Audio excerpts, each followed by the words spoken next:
Down like what the?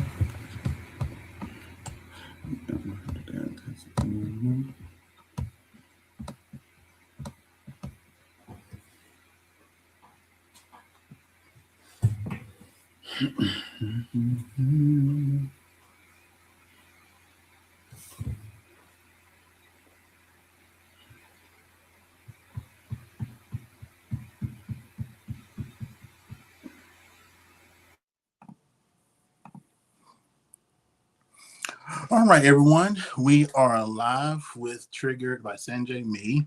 And of course, I have my guest here, um, my peers from the CAC Advisory Board. So I'm going to introduce, it is Ravyn, Whinehouse. We have William Torres. We have KK Blackman, and we have Erica N. Parks. And of course, you see it, they have their credentials beside their name. So you see everything right there.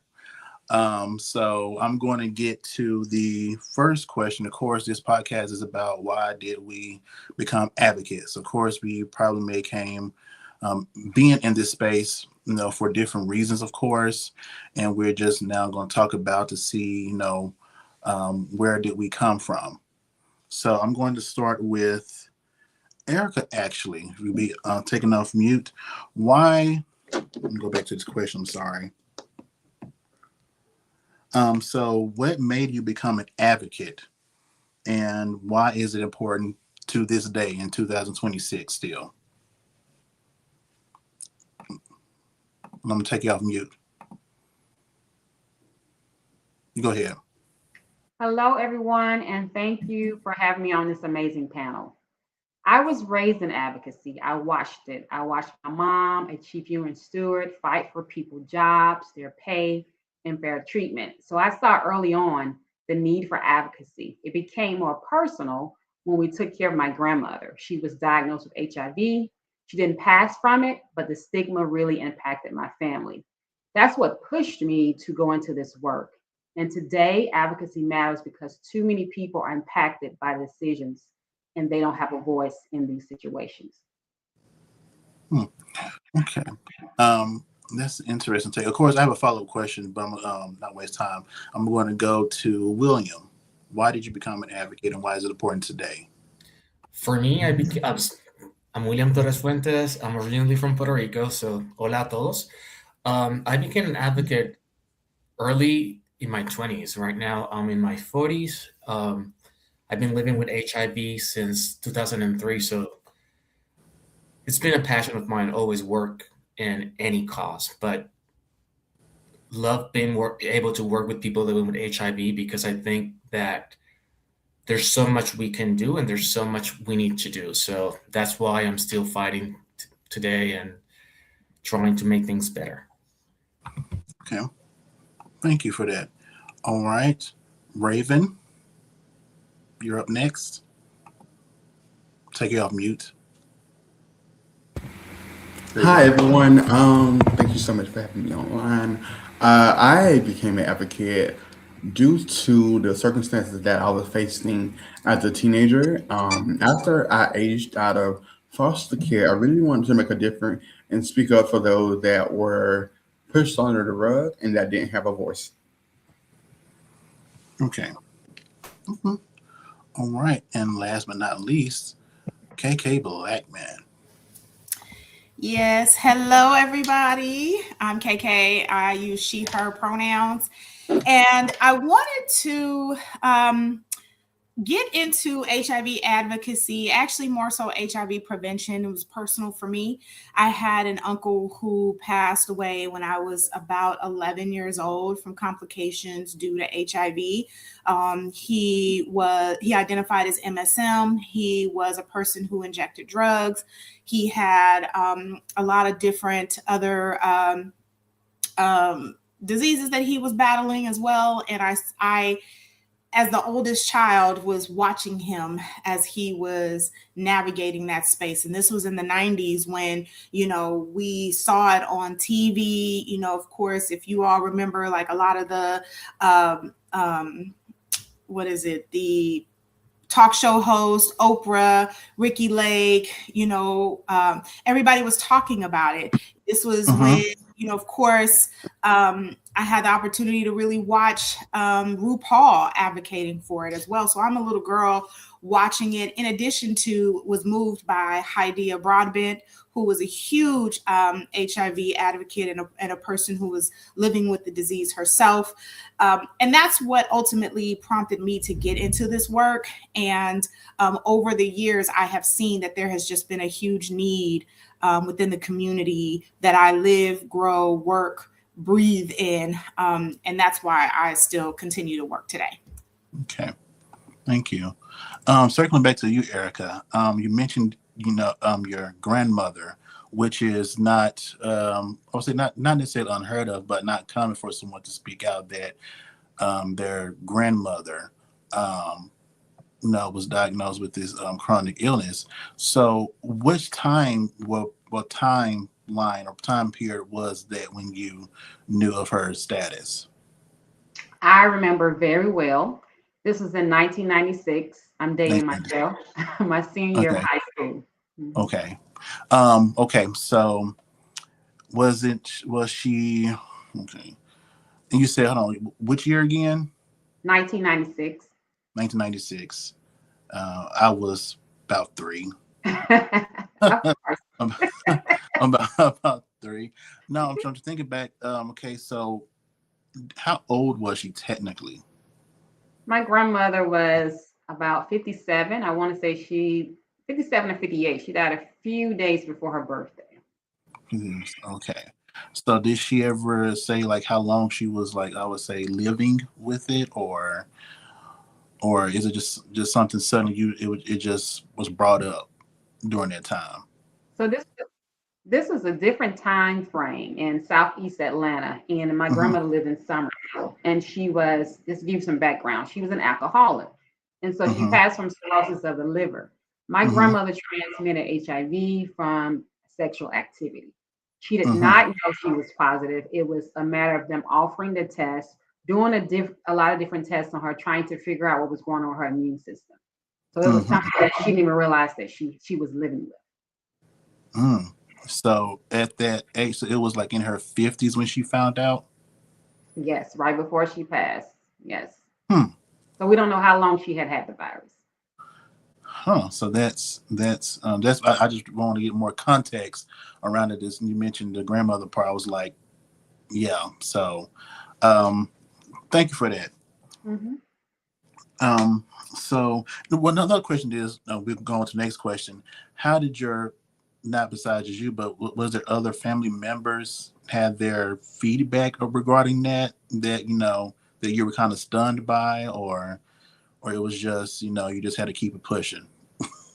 Most were stunned, which is why I came into advocacy, because most were like everybody else. It was stigmatized. People didn't talk about it back then.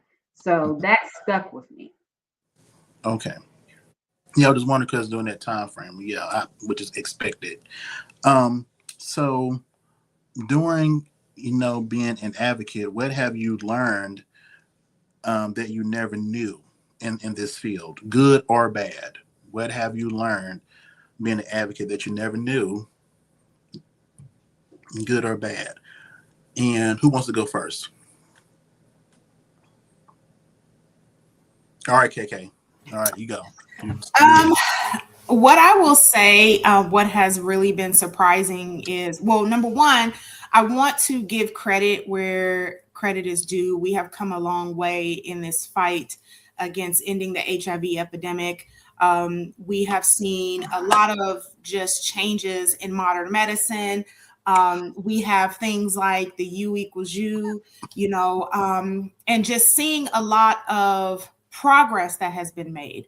But where we do see that there still needs to be more progress is, of course, in the messaging, and where I have actually began to really shift my focus, not so much to, all demographics, although all demographics is important, but as a cisgender heterosexual Black woman, it's important for me to understand that I'm reaching the demographic of people who also are cisgender women, not so much heterosexual, because we have people who are bi, we have people who are queer, we have, and everything in between, hetero romantic, hetero fluid, or, everything in between. But what I want to highlight in my advocacy work is PrEP access. Why PrEP is important, why Black women should be invested in learning about PrEP, why the messaging needs to be there. I think that we don't have the uptick of Black cisgender women who are using PrEP because we don't necessarily know a lot about it. The messaging isn't there. When you see the commercials, they're not tailored to us. And I want to really utilize that information to really empower and encourage communities, Black women, to talk to their doctor, talk to their provider about PrEP.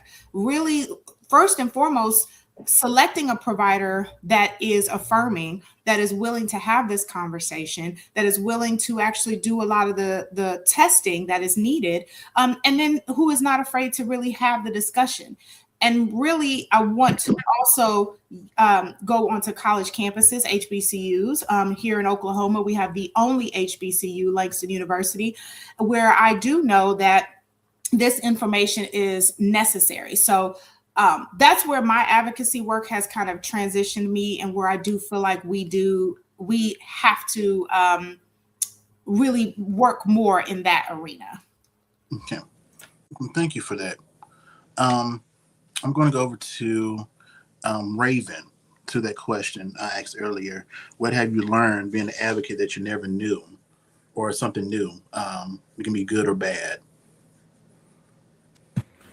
As a fresh face that was kind of coming into the scene of advocacy when it came to HIV, what I noticed is that there are a lot of professionals out there who work inside the field that are still pushing the stigmatizing language out there, and really stigmatizing people that are trying to get tested and get information.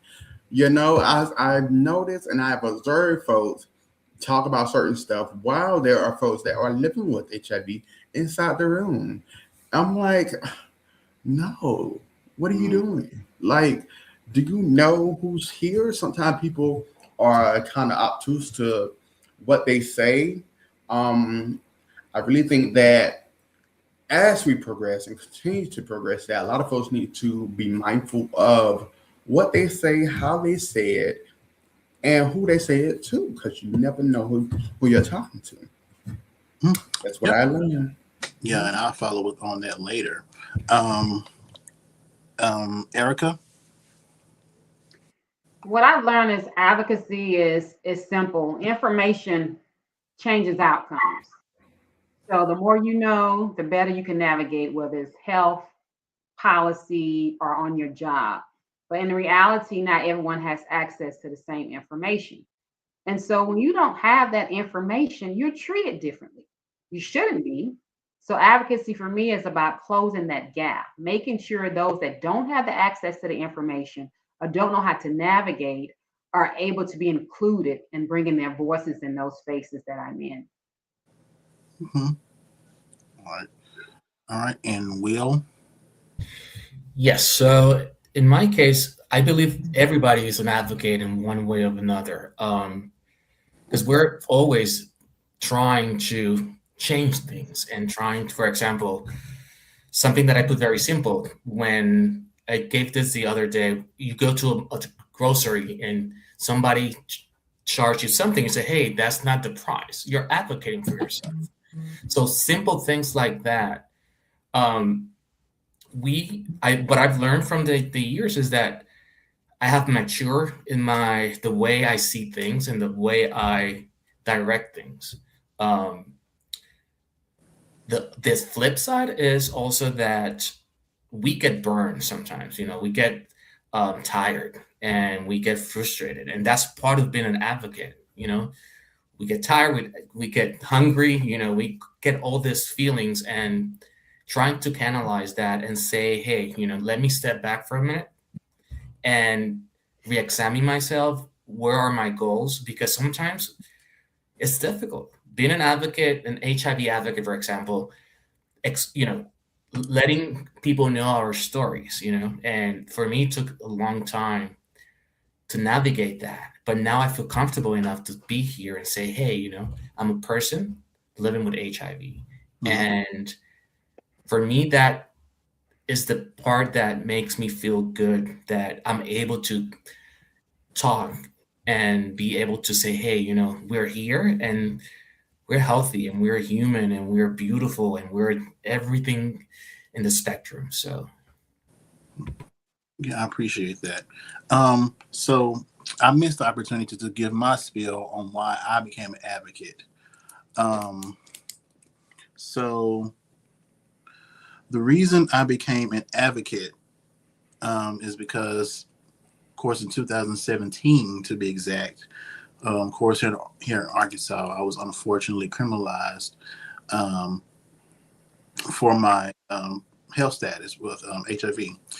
And so I did not know anything technically about HIV criminalization, or I would say the laws per se here in Arkansas.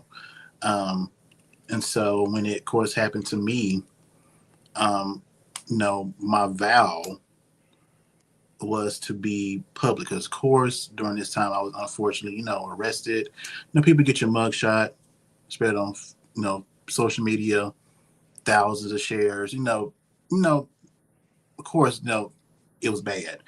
Um, so, but I made a vow to just be public because, of course, during this, I needed to fight for my humanity because I was dehumanized.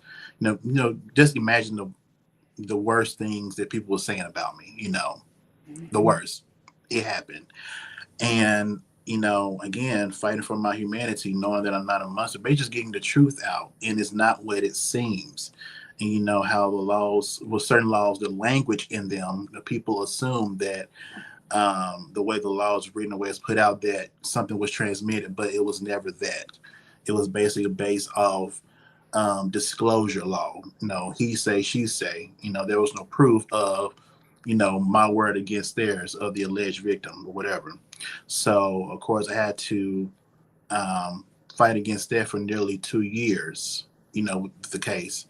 But thankfully, I was connected with the SEER Project and other organizations that helped me through that process, and that's why I'm still here. Making sure I'm involved. Make sure that I don't go silent, even though sometimes I feel that HIV, crim, it's not important. Well, my story's not important no more. I'm reminded. Of course, I haven't said it out loud to anyone really. It's just how I feel internal. But I'm reminded when people ask me to speak, or till this day, nearly 10 years later, to be involved or to help out. I'm like, okay, this is something that's important still, especially where I am here in Arkansas. So that's the reason why I became an advocate. I never, and then of course the other question, something that,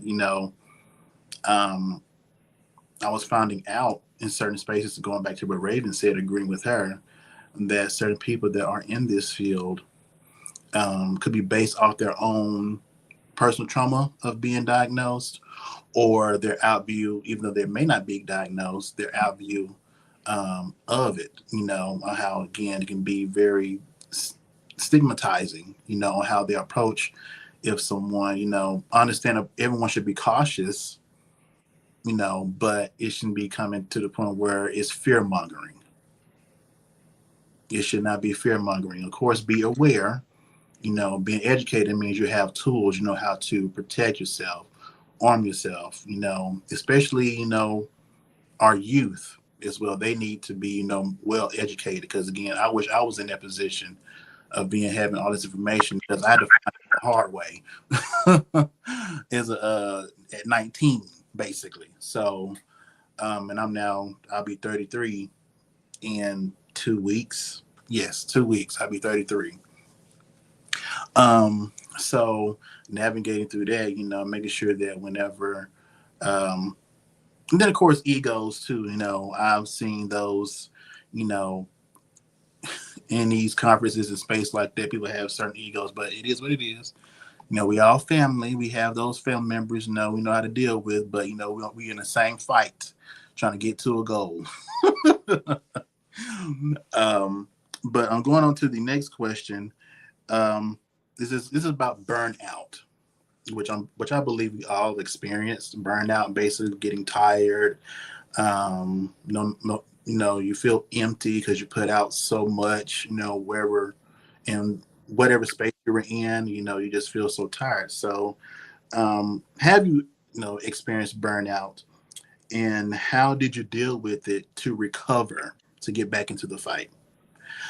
So I'm going to start with Erica. Yes, God, yes. I've experienced burnout. It happened, the last time it happened, I was serving on a board as the president while doing public health work at the same time. And I was fully committed to the work, but not taking care of myself. I'm very passionate about the work I do as an advocate in public health. And so I had to step back. And step back for me at that time meaning I had to rest, I had to regroup, I had to get intentional about my health. And after that term ended, I do what I sometimes do. I took it further. I stepped away from board service. I went on a sabbatical so I could rest for a couple of years, which is how I came to the Southern AIDS Coalition Advisory Council. But that taught me something very important. You can't sustain impact without taking care of yourself. So rest is part of the work. Rest is part of the work. Definitely agree. Will?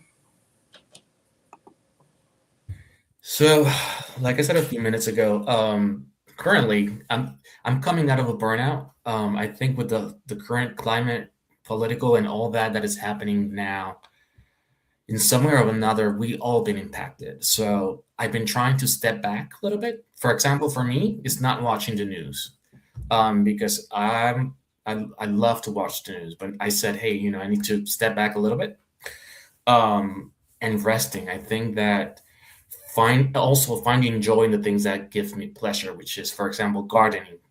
I love flowers. I love my doggy. So it's just taking care of yourself. Just little things helps a lot. Good. Ravyn?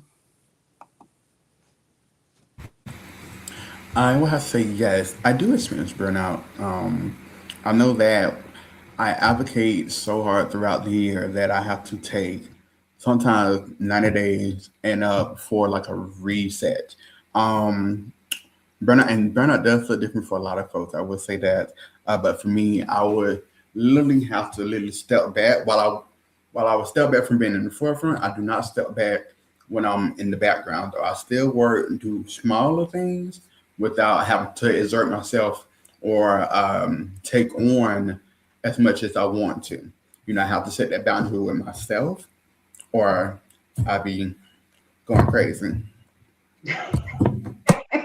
Oh, no. I understand. And KK? I'm going to echo what Will said. I have experienced it just here with this current political climate, just loss of funding, the reduction of important personnel within public health, but then within the HIV prevention and advocacy and treatment and just the space overall. I think, again, echoing what Will said, I've had to turn the TV off. As the great Bishop Kendrick Lamar said, have to turn the TV off. I love and value personal relationships. So really being more in tune with the people around me, with my community. I enjoy community work. I enjoy just sitting and not doing absolutely anything. That is a thing.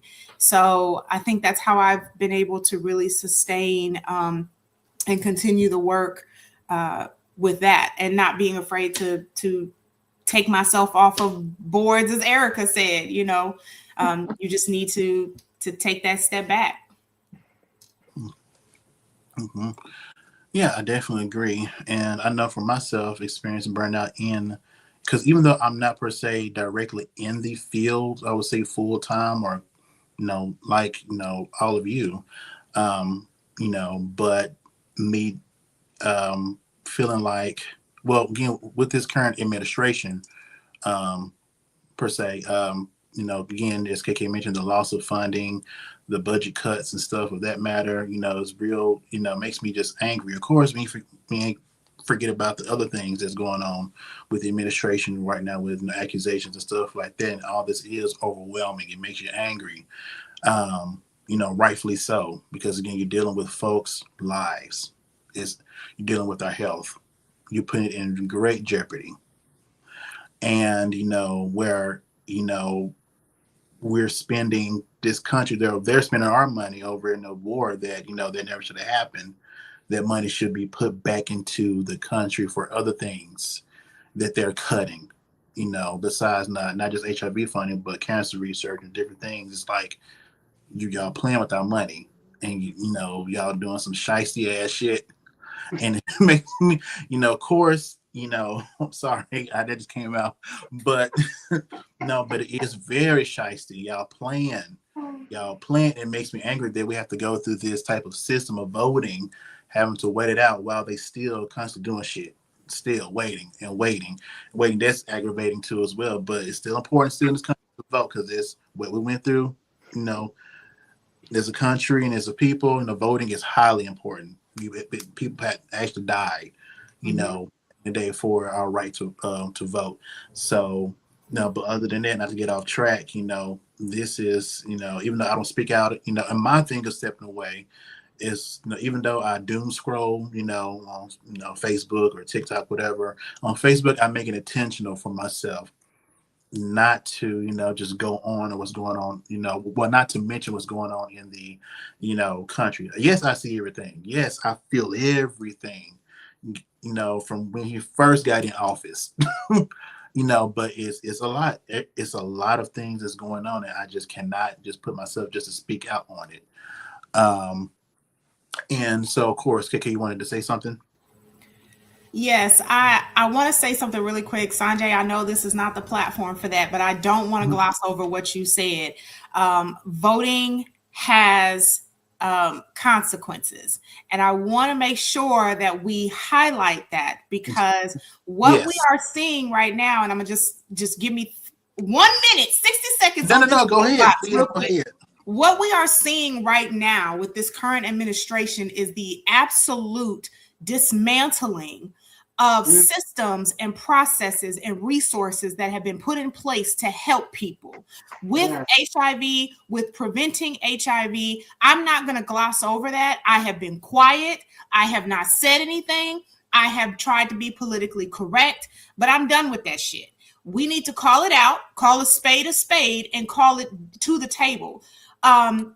This is where grassroots advocacy work really comes into play. Many of us have kind of steered away from that. We've gone to the federal level, which is nothing wrong with that. We've gone to the state level. There's nothing wrong with that. But we need to get back to the grassroots levels, the for us, by us mentality, for us to continue the work that we are doing on the lower level, because we all we got.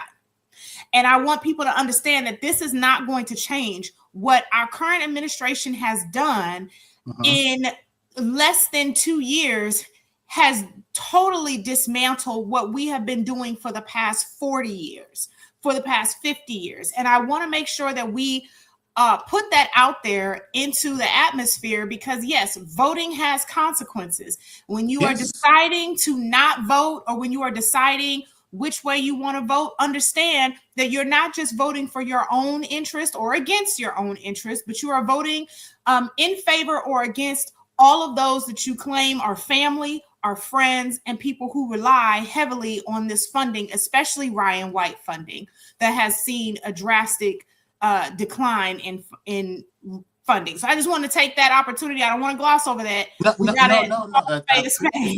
It does have consequences. So most definitely so. So if you're, I would say people, we're seeing also on the news and social media that people are finding out, you got hoodwinked. Absolutely.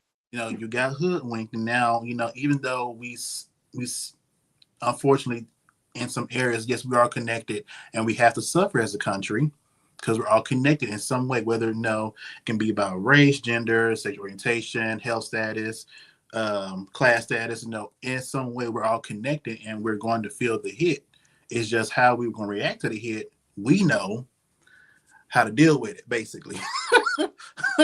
People of color. Now, the other people, you just, it is what it is. Hopefully next time you know how to vote, because you're voting for everyone, not just for yourself. Yeah. It is literally for the whole country.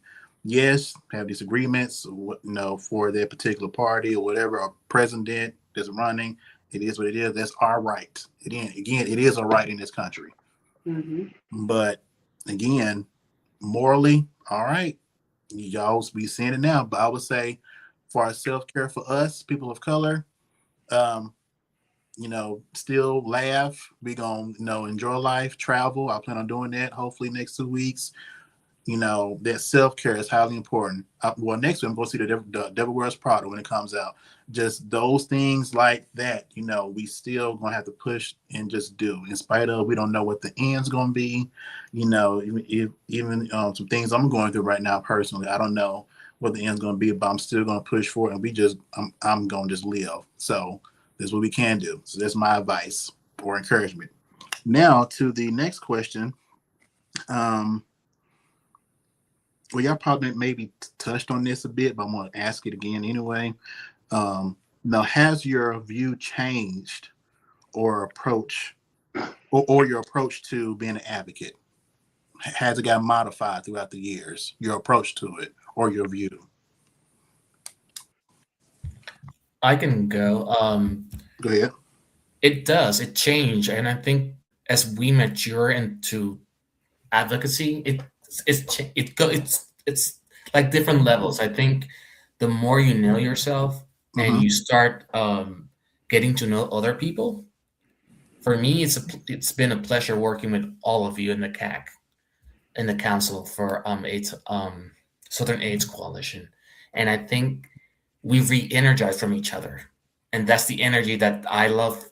This is what I love. It's like seeing you all and being so passionate. Passion is something that moves mountains. That's something that I keep telling people. We need to roll up the sleeves again. I know that a lot of us are tired, but it's very important that we seek among each other and try to connect. I think connection. We lost a lot of connection through the COVID era, and we were like in silos. I think we need to start pulling each other and say, hey, together we're stronger. And yeah, I think that we need to start seeing that. And for me, when I was initially, I did not know. I was a follower. Right now, I feel more like I'm trying to lead in a lot of the things that I believe. And that's the beauty of this, that being an advocate, you can change the world if you want. Mm-hmm. Okay, I really, really, really do appreciate that. Ravyn, you want to go? I would say the work that I have done has made me stronger, a stronger advocate, and a very more passionate one. I'll tell you that. You don't put nothing beside me. I mean, every day is like something new. Somebody trying to bring somebody else down because of their status, their identity. And here I go, superhero. Hey, what you say? You want to talk about it? I think it's important for me. Becoming stronger, as a minority myself and someone that's also affected by not just the politics that goes on, but also the stereotypes and the stigma that goes on as well. It's always good to have that representation of somebody fighting that looks like you, think like you, and talk like you.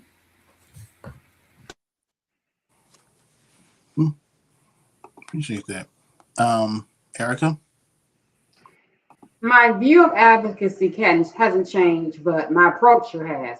And early on, it started with my passion, as I talked about my grandmother and that sting in my family, that the impact of the stigma. Now it's more about precision. My experience goes beyond public health, the military. I'm a combat Army veteran, academia, the public sector. So working across all those different spectrums, I'm much more intentional.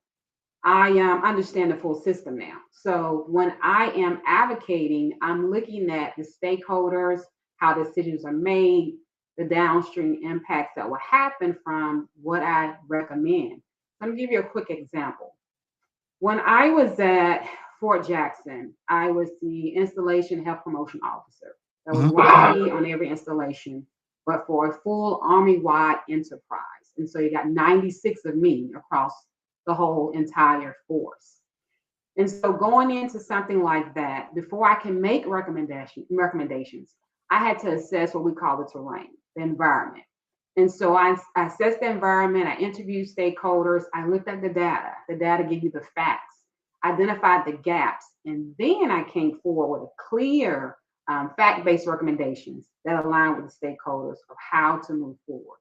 That's important to me because what I don't ever want to do is create unnecessary resistance or unintentionally harm the population that I am advocating for or serving. So my approach is more strategic now, more informed and more focused on outcomes, not just awareness.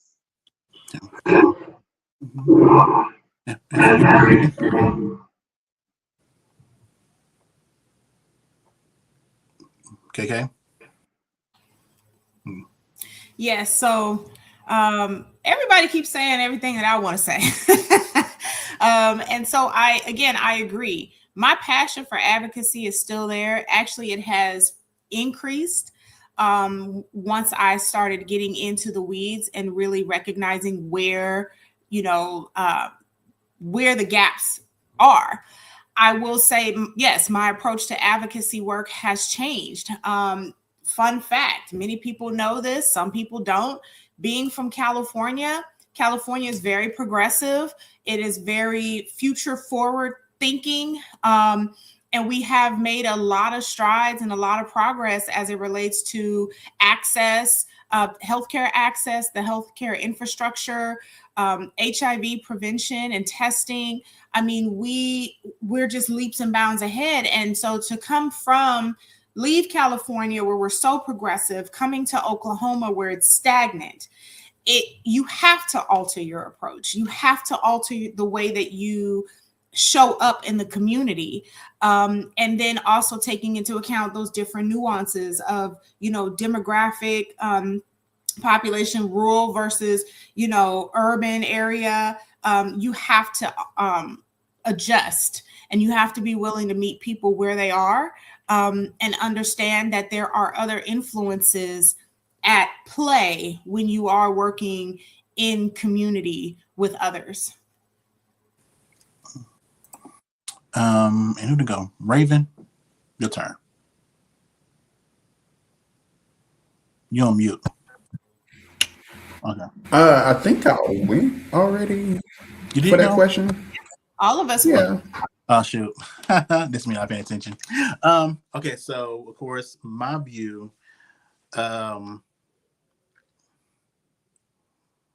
it has not necessarily changed. It's just my thought process is now, I would say concerned or in wonder, per se. I'm still going to advocate, and of course grow and get better and different things like that, pace myself. But I do look at far as the demographic of people that are involved. So, being a Black, of course, gay male, here in Little Rock, city, looking at my, I would say, peers, people that maybe like in their early 30s, late 20s, I can actually count possibly on one hand, that is including me, that is vocal. For, I would say, Arkansas. And then, of course, those who are in their early 20s and stuff like that, there's none. The rest of them are like, my age or older. So, that's just concerning, just wondering, if someone would actually, I get the mindset because again, we're in the South. People still have that, hey, I get it, the, mindset, or that is possibly, unfortunately, stigmatized. People are still maybe possibly dealing internally with their own status, still, just how to navigate through that. So it's just, I get it. I get it. It's just, it's very few, I would say, regarding my peers, is around my age. It's like very, very, very few. And then, of course, the rest of them are, in their mature ages. They're older than me. I'll say that.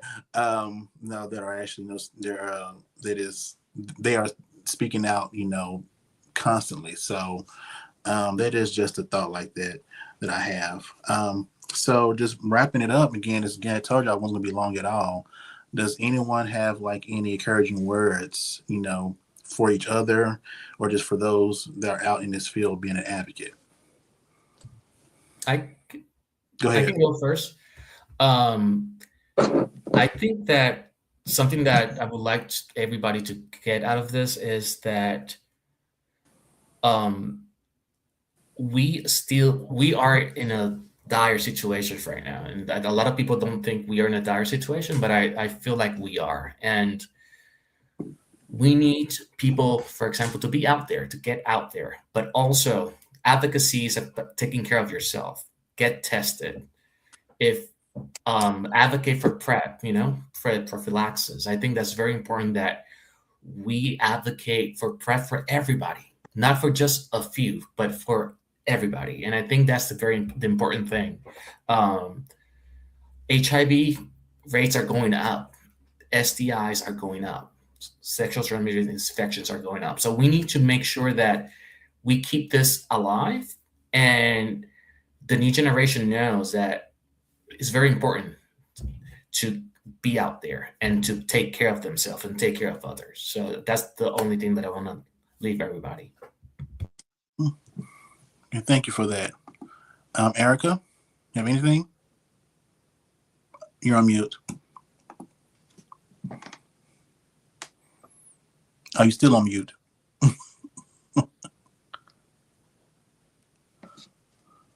Okay, there you go. My laptop don't want me to be great. It keeps going out. So yes, 3 things. I echo what Will said with taking care of yourself. This work is heavy, and you can't sustain yourself if you're burned out. You can't help anybody. The second thing would be to stay informed. The more you understand, the more you know, the more effective you can be as an advocate. And the last thing is to see the full picture. Health is not just physical, it's holistic. I always speak from a public health perspective. So it's financial, it's mental, it's environmental. It's all those things, it's all connected. This work is ongoing. There's always going to be something to do, which is why you got to be intentional about how you show up so you can create change over time.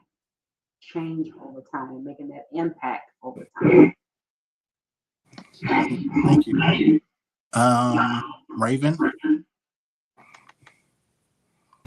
I want to say that for those of the folks that are putting in so much work and you feel like you are not being recognized, please remember that there is somebody always watching, whether it's somebody out of the blue or it's just somebody that's completely nearby.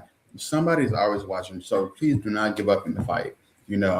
I will say it will feel there are going to be times where the work is just not working out for you, and you just feel like your work not being seen, heard, or anything. Just know it is. It is. And I'm speaking from personal experience. I've had folks literally come by randomly, like, hey, I saw you talking. That was really amazing. Thank you for doing this. Thank you for doing that. And it's completely random stranger. And I'm like, you're welcome. Thank you. I did not know nobody was paying attention. So please continue to do the work. Please keep going. Mm-hmm. And KK. Yes. So what I would say is continue to keep the faith.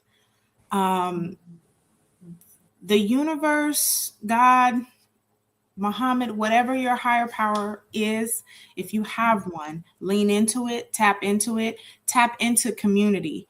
Community is there. We are there. And pick a few people within the community that you're comfortable with, that you have a bond with, and lean in. We're not in this fight alone. Nobody is fighting this fight alone. And just understand, nobody said this fight was going to be easy. Nobody said that it was going to be without setbacks. Nobody said it was going to be without tears, some blood, sweat, and tears. Okay. But it is rewarding. And I do see that we have come such a long way. Yes, we have further to go. And the other part of that too is because we have so much further to go, try not to eat the elephant all at once. You have to take it in bite sizes. Okay. Smaller sizes, you do one thing, and you can conquer things when everyone is on one accord. So my advice is just to continue to stay connected. Anybody that wants to connect with me, I'm always available. You want to have a personal conversation, you need an ear to listen, I'm always here. I am available. I am not above being accessible if someone says, hey, I need help. Mm-hmm. My encouragement is not only just for others, but for myself too as well. That even nearly 10 years later, it'll be 10 years since my case started. It'll be 2017 not 2017, 2027 in August, when, my case started. So yes, it has some traumatizing effects in the aftermath, as expected, dealing with social anxiety and, just different, my thought processes, different now. Someone shouted you out. So yeah, but for my encouragement for others is to, if you have purpose or desire purpose, from what you have went through, it won't be in vain. Yes, it will, I would say, take time, because again, over the nearly 10 years, I'm still been asked to be involved in certain things still. So, your story matters. It may not matter to someone then, but later, things come around. My story is still there and can, have an impact. Your story can have an impact still. And again, take care of yourself. Yes, I'll say for us, not to steer away from the fight completely, but stepping away or, whatever self-care we got to do, social media, limiting that, taking a trip, investing in ourselves, whatever it may be, just please do that. Please do that. But anything else anyone wants to say before I end the live? Voting matters. Voting matters. Yeah. Okay. Anything else? HIV is not a crime, so okay. It is. All right. Yes. Anything else? Know your status. All right, Ravyn. That's it. Okay. Well, thank you for everyone that has watched. Of course, this will be, of course, on my YouTube page, and it will be reposted within 30 days again on my trigger page just for viewing. Because again, in 30 days, after 30 days, Facebook will delete it, so I have to reload it back up. So again, thank you for everyone that watched, and again, thank you guys for being on my podcast. Thank you so much. You're welcome. Thank you. All right. Bye-bye. And everybody. Bye, y'all. Have a good one. You too.